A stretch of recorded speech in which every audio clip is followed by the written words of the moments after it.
Мөлдір үйде қорқып шыдай алар емес. Сатушы менің бармағанымды айтса, мені өлтіреді енді. Айдынды бір жерге жіберу керек. Мені ұрғанын көрсе, қорқып қалады деп ойлаған Мөлдір, Айдынды жетектеп, есікке жете бергенде алдынан әкесі шықты. Салдағы, шешең еріп, сен де өзгеріпсің, иә? Менің тамағымнан шешеңнің ақшасын аядың ба? Көрсетейін онда саған деген досан Мөлдірді жұлқып, қайта ішкі бөлмеге кіргізді. Әке, әпкеме тиіспеші, мен барып алып келейін, бірақ оны ұрмашы әке деп Айдын орталарында шыңғырып жылап жүр. Мөлдірді жұлқылап үйге кіргізген бойда жұдырығымен беріп кеп жіберді. Оң жағына тиген жұдырық Мөлдірді ұшырып құлатты. Орнынан тұрып үлгермеген өзінің туған қызын аяусыз ұрған әке тоқтай алмады. Қолына жабысқан Айдынды итеріп жіберді. Айдын әкесінің өзіне қол жұмсағанын көрмеген еді. Қорыққанынан далаға тұра қашты.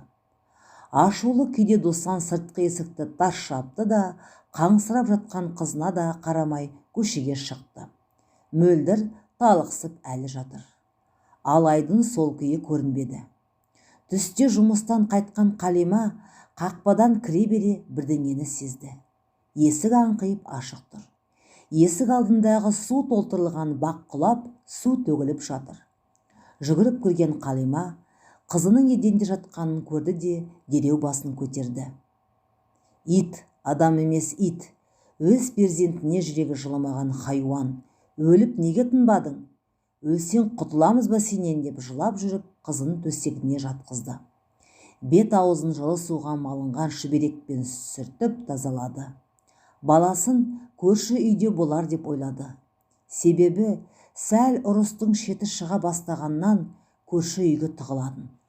Барып алып келейін десе, қызын жалғыз қалдырғысы келмеді. Не істерін білмей біраз тұрды. Мөлдірдің жағдайын жасап жүргенде түс ауып кетті. Айдын әлі жоқ. Мөлдірді ақырын оятқан анасы есікті іліп ал, ешкімге ашпа деп дайындады да өзі көрші үйге кетті. Бірақ онда Айдын жоқ болып шықты. Бүгіндікке бармапты. Жан ұшыра жүгіріп келген ол есікті ұрғылап жатыр. Мөлдір, мен ғой, есікті аш.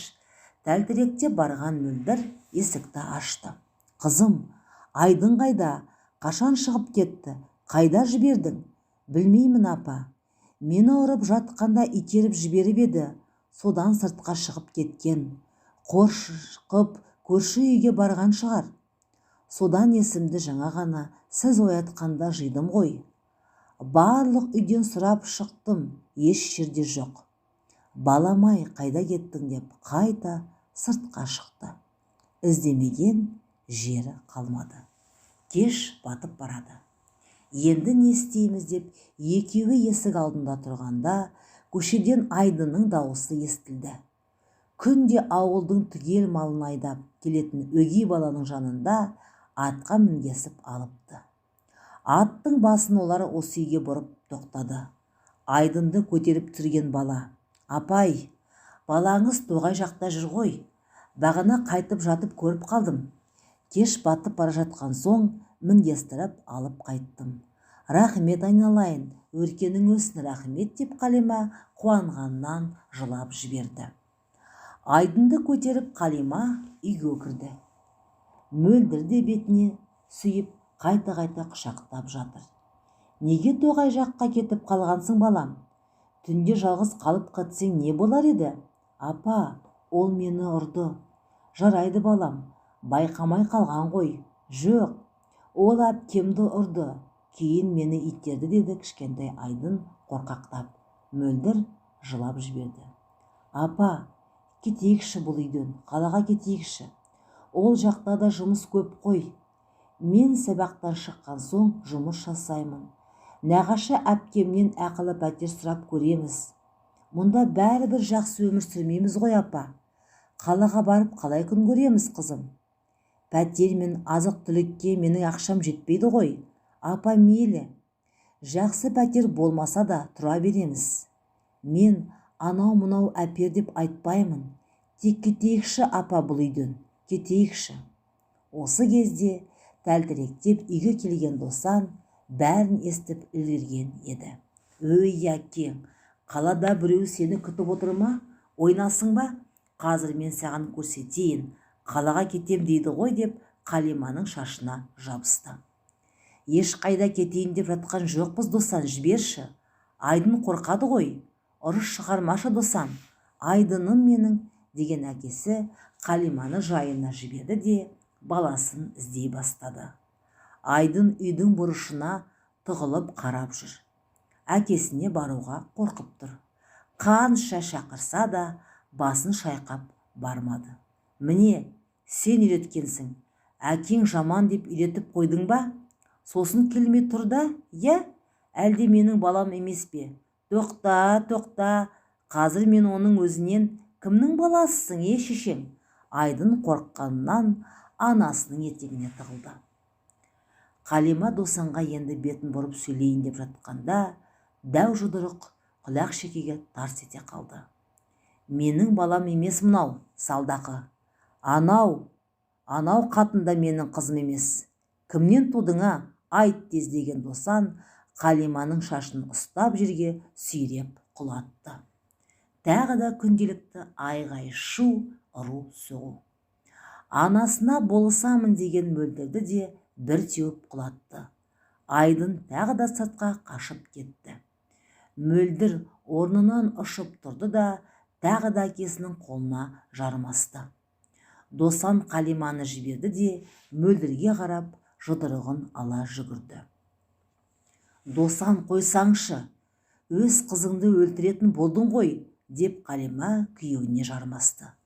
Қызын әрең босатып алды да есіктен шығып екеуі қаша жөнелді. Көшеге қашайын десе, жұрттан ұят. Огород жаққа қашты. Бірақ Досан арттарынан қумады. Талға сүйеніп, тығылып бір шама уақыт отырған аналы қыз енді ғана естерін жинап, Айдынды іздей бастады. Көршінің үйінде болар. Кешегідей тоғай жаққа кетсеше, қазір мен көрші үйді көріп келейін. Көрші үйлердің бәрін көріп шыққан мөлдір, інісін көрдім-білдім деген адам ұшыратпады. Апа, ешкімнің үйінде жоқ, деді дауысы дірілдеп.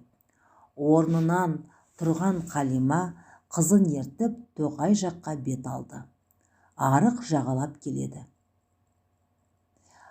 Күн ала кеуім болып, таяқ тастам жер көрінер-көрінбес болып барады.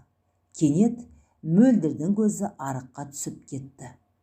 Ағараңдаған бір нәрсе қалқып жатыр. Адамның киіміне ұқсайды. Апа, мынау Айдынның футболкасы емес пе? Не деді Құдай? Қайда? Әне қараңызшы. Қалима сілейіп тұрып қалды.